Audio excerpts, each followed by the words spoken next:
What's going on, everybody? Welcome back to the Wisdom Walkers podcast, where I am your host, Javante Blackman. I would say that this is a limited series podcast, y'all, but it is not. We are back for season 2 of this thing, man. And before I go any further, I want to say thank you to everybody that has ever watched any of the episodes. I think we're over 20 subscribers from season 1, man.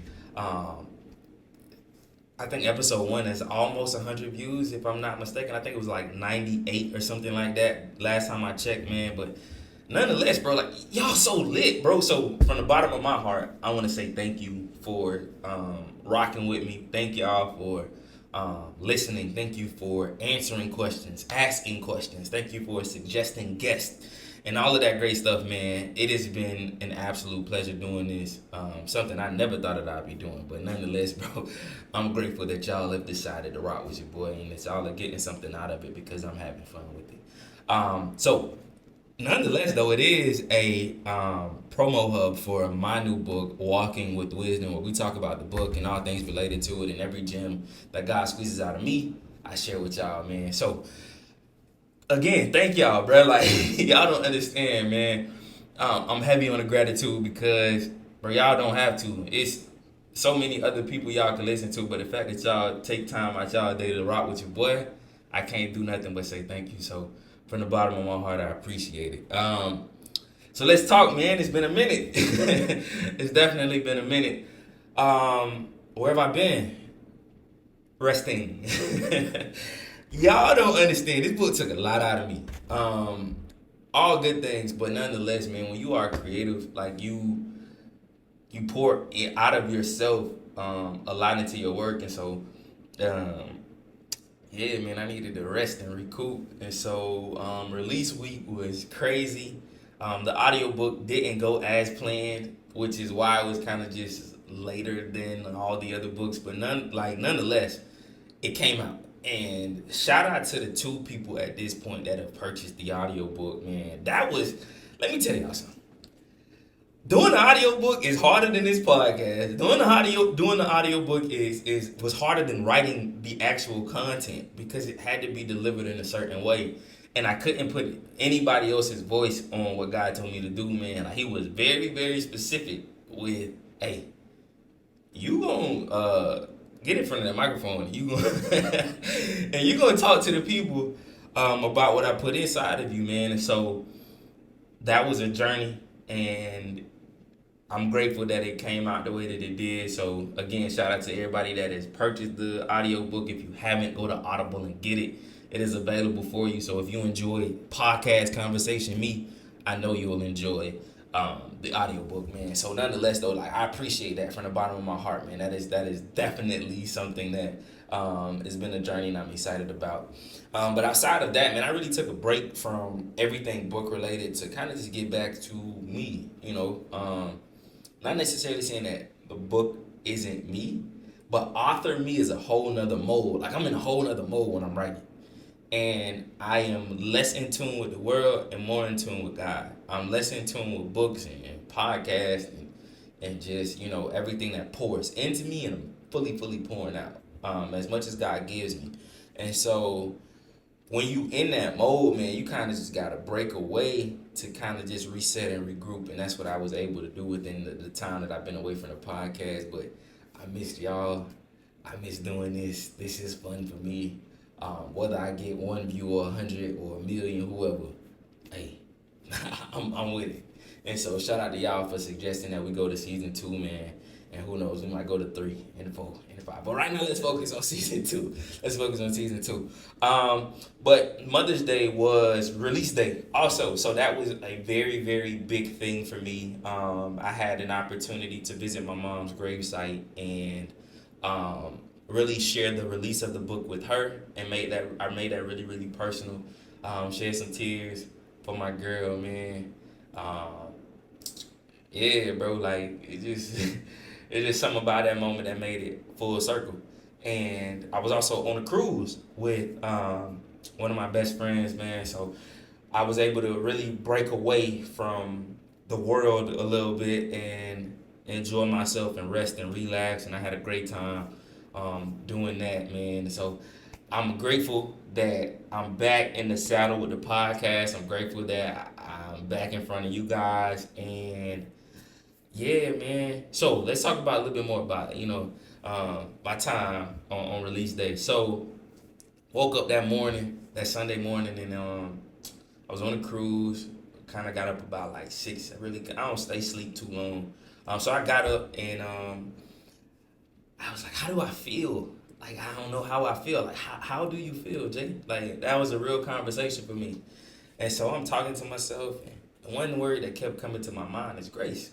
Um, I felt like full of grace that day. Like, no matter what I had done been through to get to that point, no matter what production stuff I had to do for the book, no matter what um, podcasting I had to do, audiobook stuff I had to do, like, I really felt graced to be there, grace for the journey, man. And that's what we're gonna talk about today. Like, we're gonna get into grace. So in this book, in chapter 4, I talk about grace, which is the home of wisdom. And for those of you who have had the pleasure of reading up until this point, shout out to y'all for purchasing the book. But for those of you who haven't, get on your job and go get my book, because you're missing out. Like, for real, no. You're really missing out. So in chapter 4, again, I talk about how wisdom lives in grace. And I really break it down like this. This is how God gave it to me. Wisdom and love are married. So wisdom is the wife, love is the husband, right? And so love's father gave him this rental property in Grace, this hometown called Grace. And so wisdom is like, baby, I don't know about this one. Like, y'all women, y'all be real cautious when it comes to stepping outside of your comfort zones. And us men, we're very ambitious. So we jumping at the opportunity to make something happen when we see the vision. And so love gives the wisdom the vision. Like, baby, listen, this is the place for us. Like, if you lock in with us, like if you lock in here, we lock in right here in this hometown of Grace, we're gonna be straight. Like, this is the perfect place to build our families, the perfect place for everything. And so she trusts her husband. So submitting to his, authority, she trusts him. And come to find out, it's the perfect place for her to be. And, that's the figurative part of it. But the literal part is this. Grace is the place where wisdom is able to be her full self.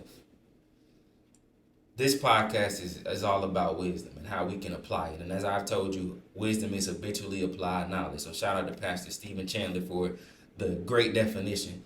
But nonetheless, it has to have a place to live. It has to have a place to grow and really cultivate. And grace is the place for that. And a lot of people who, believers or not, they like, all right, Jay, thank you. But what is grace? The Bible don't give us a straight definition for this thing. So what is it? Like, what God called grace? And unfortunately, they're right. The Bible does not give us a full definition, a straightforward definition as to what this thing is. And so we out here just blind, talking about some amazing. We singing Amazing Grace.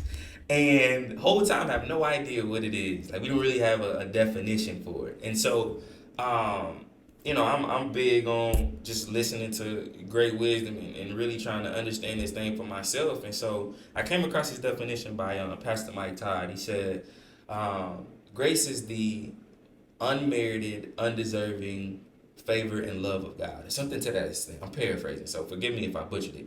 But nonetheless, I run with that definition because he's right. And here's how I've grown to learn what grace is. Imagine for yourself you are out to dinner with your father, right? You go out to dinner and you at this Ruth Chris type place. And anybody who's eating Ruth Chris know everything is a la carte, right? So that means you pay for everything individually, right? You don't have a limit as to what you can order. Your father says, eat what you got an appetite for. Order what you got an appetite for.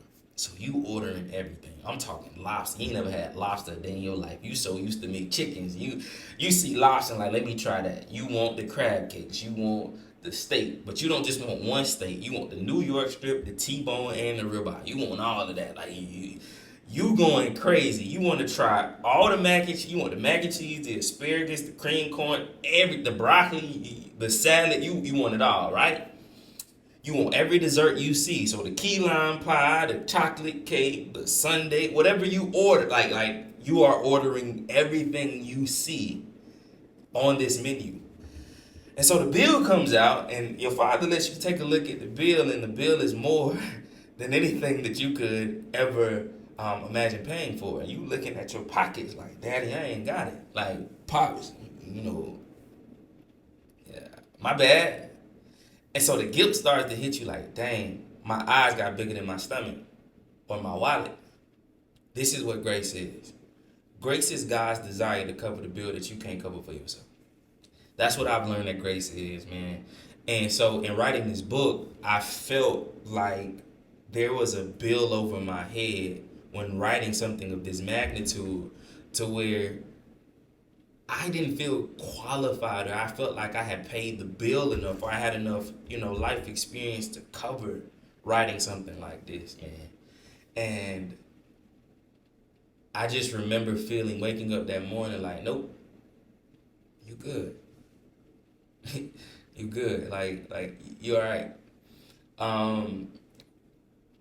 And that's how I feel, man. Like moving forward, I just feel grace for this journey. Whatever comes after this, whatever is moving in my way, whatever is coming my way, I feel graced for it. And I can't do anything but tell God thank you, because it's His grace that I live in. So a couple weeks back, I want to say not a couple, like more like a week and a half back, I posted on my Insta story that I was going to be doing season 2, and I reached out to my followers on my Instagram page to ask questions like, what y'all want to talk about? Like, come on, talk to me. And I know season 1 was centered in grief of losing a loved one, and season 2 is, we're going to grow past that, because there's other things that we grieve, and there's other places and dark places that we need to invite wisdom into. And one of those places that we definitely need to think about is grace, right? And so one of the things that my followers wanted to know was like, man, like what is grace? How do I live with God's grace? How do I accept His grace and moving forward with my life? And here's the thing that I'm gonna tell y'all. You first have to learn how to extend grace to yourself. But I don't think we understand what grace is, because we get so caught up in mercy. Mercy and grace are not the same. And the Bible tells us that God's mercy is new every morning, right? And we have an abundance of this mercy because of who He is to us. But grace and mercy aren't the same. Here is how I think we should look at it.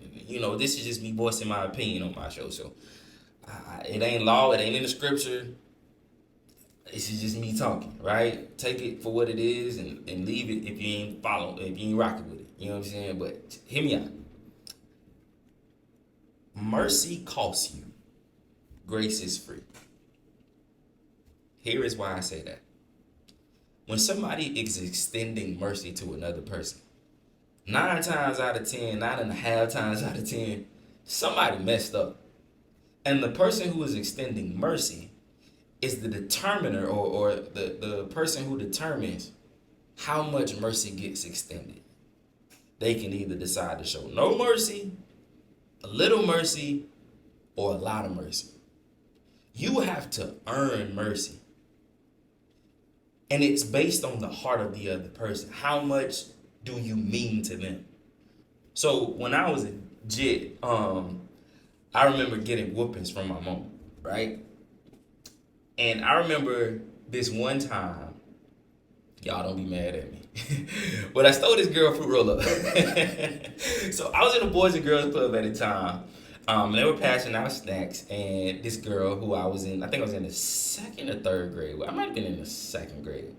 But this girl who I knew was in the 2nd grade together, they were passing out fruit roll-ups, and I knew she didn't like candy. So I'm like, hey, you want some fruit roll-up? She was like, no, I don't. And so I was like, all right, cool. So I just took it and I ate it. And the girl was looking for a fruit roll-up to give to her friend or her sister or somebody. And I was like, well, I ate it. And so my cousin, who was the overseer of the camp at that time of the Boys and Girls Club, she was a site coordinator at the Boys and Girls Club. She was like, my second mom. To this day, she's like my second mom. And so I don't even look at her as a cousin. because I get in trouble when I do that. But she she's like my second mom, and so she snatched me up real quick. She tucked me in the office. She whooped me, and so she's like, I can't wait. Wait till you get home. And so after school every day, or after the Boys and Girls Club every day, all my cousins used to pile up at my granddaddy's house, and it was all of us, all my aunts that lived in the area, my mom, and my granddaddy. And so we get to the house, and everybody find out the news, and so everybody taking turns whooping me. And my mama was so mad that she went last. Now, let me explain something to y'all. If my mama whooping me by herself, I'm mentally preparing myself for it. Cause I know the worst part is in front of me. When my mama whooping me with other people involved, it's other people to this whooping, but I don't know, she building up on the pressure. So the whooping is gonna be 10 times worse than what I could prepare for. So I'm like, okay, my aunties done whoop me, my cousin done whoop me, my granddad done whoop me, and my mama's is whooping, is brewing. So she literally grabs me and she throws me against the wall, and she like, I ain't teach you to steal. I ain't teach you to steal. And so she mad. And my granddaddy reminded her, and he OG, so he old Jamaican man. He like, Ronnie God, now with the pick me that bad, slow down. And so my mom had to sit back, and my granddad was like, show him mercy. Because I could have cut off his hands. My granddaddy took a machete and put him to my wrist to scare me into not stealing again. And it worked. So, baby, I don't steal nothing. You ain't got to worry about Lil Blight stealing nothing. You hear me? But nonetheless, bro, she had to learn mercy in that moment. And it was her father showing her how to extend mercy to me at a time where she could have it could have been bad. You know what I'm saying? But mercy is at the hands of the person who you've trespassed. So a lot of times we think God is so angry at us because of what we've done, or we think, man, I haven't seen a light day yet. So God had to take me through this darkness for a reason. Like I had to do something to get on bruh bad side to where like he's upset with me, he's angry with me, like I done did something to piss God off. So yeah, God, please show me mercy. Make this stop. Whatever this season is, we're begging for him to make it stop. And the whole time, God is like, bro, I ain't even mad at you. I planned for that. We have to understand that grace was already a part of the plan. His budget for us, if we go back to the analogy I was just talking about earlier, his budget for us is so big and so wide and so grand that he already planned for this dark season and the depression that came with it, the doubt that came with it, the fear that came with it, the anxiety that came with it. All of that was things that came on the menu secretly while we was ordering our ambitions, while we was ordering this life that we want. Secretly, those things were built into the ingredients of what we ordered. And when the check came, the whole bill showed everything that was included. And he accounted for everything. And that's why he's able to swipe that American Express he calls Grace, that black card, that black Amex, and cover the bill for us, man. And so, nonetheless, though, bro, like, that's what grace is. Grace is free.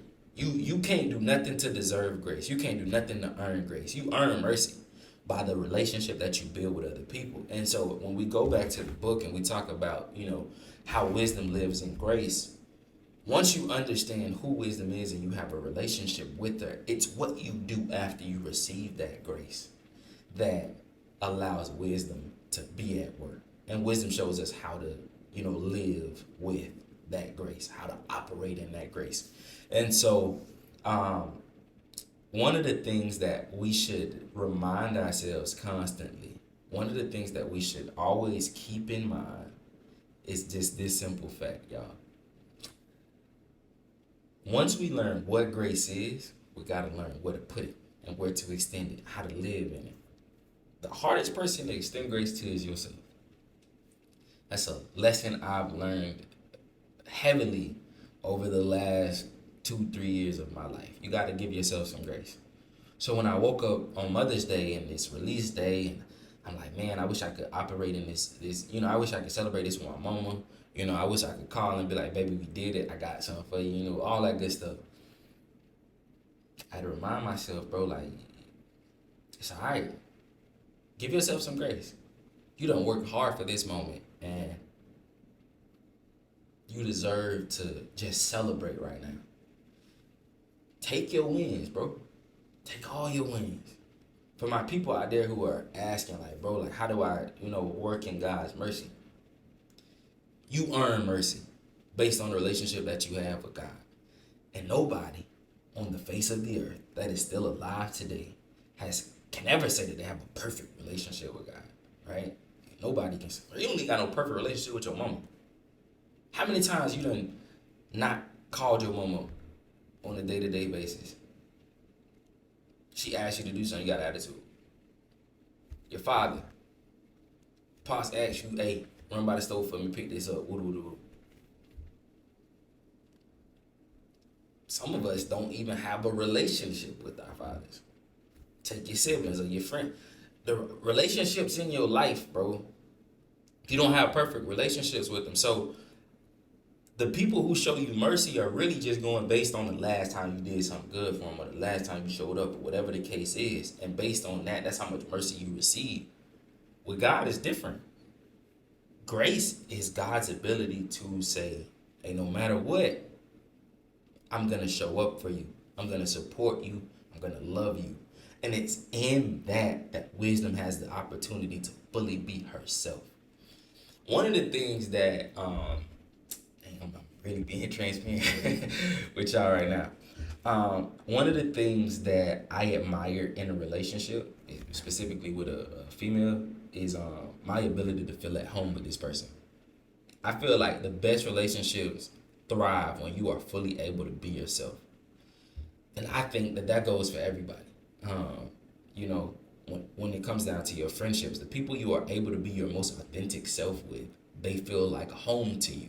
And those are the people that you run back to over and over again, regardless of how bad y'all fall out or, what season in life you're in. These are the people that you feel at home with, right? And I admire the fact that when it comes down to this relationship that I have with Wisdom, that I feel at home with her and she feels at home with me. But more importantly, she feels at home in grace. She's able to walk with me when I have extended grace. Now, let's talk about who we got to extend grace to. As I stated a little bit earlier, you got to extend grace to yourself. Before we can extend grace to other people who have wronged us in opportunities or situations that we grieve or we mourn, we got to give grace to ourselves. You have to forgive yourself. And forgiveness and grace are not the same thing either, but that's a start. Forgive yourself. The truth of the matter is, you ain't know what you was getting yourself into in this dark season. The reality of life is that you ain't did this before. I don't care how wise you are. I don't care how much knowledge you have or how much you think you know. You ain't did this thing called life before. And one of the things I have to often remind myself is, bro, you only 26 years old. I don't care how mature you are for your age. I don't care how many compliments you get in that realm of life. Listen, bro, you only 26. And to be honest with you, if the first 18 to 19 to 20 of them, you just guessing in the dark. Trial and error. And now it's even more trial and error. You just feel like you got more to lose. But you know what's hard though? And it's why it's hard for us to extend grace to ourselves. We want it all figured out. We want it all together. That's why it's hard. That's really why it's hard. It's hard to extend grace to yourself when you know you want more. But that's when you need grace the most. You need to operate in grace the most, and you need to invite wisdom into your life when it comes to this place of grace the most when you are in transit to get into where you're supposed to be, because you're going to be guessing a lot, man. You're going to be guessing a whole lot. And I know the people who asked me to speak on this topic personally, and so this is not me putting y'all business out there, but hear me. if I could have a personal one-on-one conversation with you, this is what I would say. Where you are now is exactly where God wants you to be, because this is the place that you've been graced to be. That is also me talking to myself. A lot of times we want to be so far ahead, or we want to be so well put together because of what we see on social media, or what we see our friends doing, or people we, have been able to journey through life with, and we've been on this road together. And so I went to undergrad with these people and they have this degree, or I went to high school with these people and they are doing these things, or they have this amount of money, or they're like, man, comparison is a thief of joy. But grace is the place where wisdom lives. I need all of us to extend grace to ourselves, man. I really need us to extend grace to ourselves. I really, really need us to extend grace to ourselves. If we do nothing else, that's what we got to do. I'm excited for more book talk. I'm excited to see where else this book goes, man. But this episode is all about chapter 4. Wisdom lives in grace. And I can't wait to see what else comes out of it. So that wraps up episode 1 of season 2. I'm excited to see where else we go with this. Y'all, season 2 finna be lit. Season 2 is gonna be lit. I have some amazing guests lined up. I got some people who a lot of y'all may know. I got some people who a lot of y'all may not know.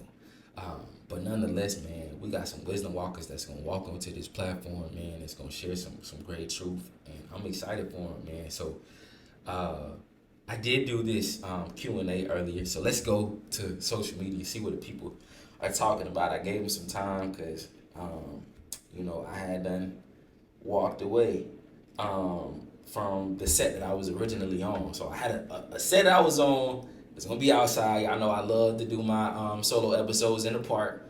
But the rain came. South Florida in the summertime, it rained every day at a certain time. And I don't know what I was thinking. But a couple of questions came in. So this one is for my boy Dan Davis II. He was my guest on episode 3 of season 1. Shout out to my boy Dan. Dan is asking, what can we expect from season 2? And a whole lot of. Nah, we got some amazing guests coming through, man. We got some very, very successful entrepreneurs. We got some up and coming young people who are just doing their thing, younger than me. And I'm excited for this one, man, because this young man is a heavy hitter. I can't wait to introduce y'all to him and really get his story out there to the world, because I know it's going to bless a lot of people.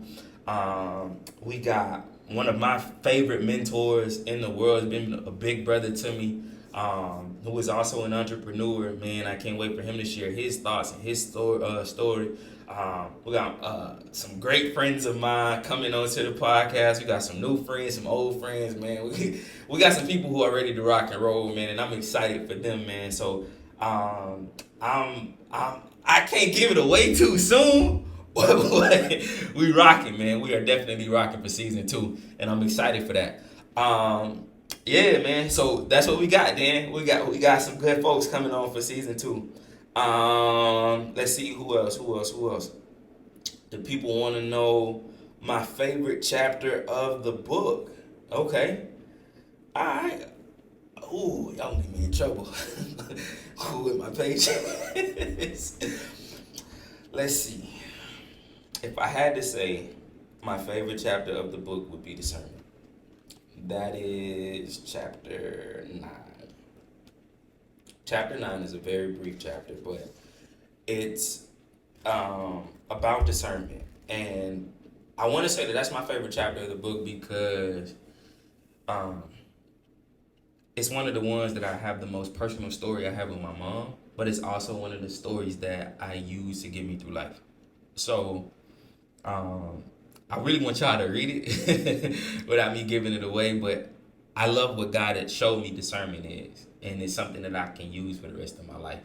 And so discernment isn't, we think discernment is being able to predict the future. And I think I've said this in a previous episode on the podcast, but I'm going to say it again. Discernment is not our ability to predict the future. It's not a answer key for whatever situation we have. That's not what it is. Remember, I told y'all back in season 1, episode 1, the first solo episode. God don't make answer keys. God does not make answer keys. He only writes textbooks. And so when we understand and we process that, we have to remember that, all right, God don't make answer keys. So what is discernment? Discernment is our invitation to wisdom in every situation that we face. It's wisdom's presence in every situation that we face. But she has to trust us to apply her in that situation. So no matter what we face, if we are coming up against some old friend trying to come out of the woodworks and be, back in your life again when you let that person go for a reason. Discernment is our relationship with wisdom that's so good that where she's like, all right, I trust you to apply me in this situation and let you know that this person is somebody you need to be messing with. It's our ability to apply her and her comfort in being there. So just like she finds comfort in our ability to apply her, we also have to find confidence in her presence. It's just like having somebody that got your back with you. When you got this person in your corner, man, the sky's the limit is what you can do. It's like having your favorite cheerleader in your corner. And the reason why this is my favorite chapter is when I think about that analogy and that download that God gave me, is like, man, that's really how I've been able to do life with my mom up into her passing. And so now that I have this relationship with wisdom, I have another application in which I can not necessarily replace my mom, but I got another kind of like feel for her. Her presence isn't gone. You know what I'm saying? And so that's why that's my favorite chapter. Yeah, man. And I'm pretty sure as I get older and I go through more life, other chapters are going to become my favorite. Like, I don't really have a favorite scripture. It depends on the season in which I'm in. Even though I got Joshua 1:9 tatted on me, it just depends on the season that I'm in. Nonetheless, though, that discernment is my favorite chapter. That's what it is for right now. A year from now, it might be accountability, or it might be idleness. Who knows? Maybe part 3, we talk about wisdom walkers, which is where we get the theme of the podcast from. But nonetheless, bro, that's my favorite chapter. So shout out to you for that question, though. I appreciate that. But hey, that concludes episode 1 of season 2, y'all. I appreciate you guys for rocking with me thus far. I can't wait for this next episode because this guest is just dope individual, man. I really think y'all gonna enjoy this conversation between me and this person. And yeah, man. So until next time, go get my book. Go get it. It is available on Amazon and Audible. If you go to Amazon and you type in my name, Javonte Blackman, you're gonna see all the books that I've written so far. Might find a little surprise in there, which we'll talk about at the end of season 2 of this podcast. But go get my book.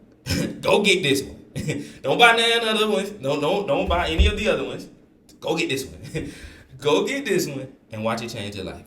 This book is all about how God gives us His principle of wisdom and walks us out of the dark places. And I can't wait to see you do that and hear your testimonies and all of that good stuff. So season 2 is underway. Episode 1 is done, and I can't wait until we get into episode 2. Shout out to y'all, man.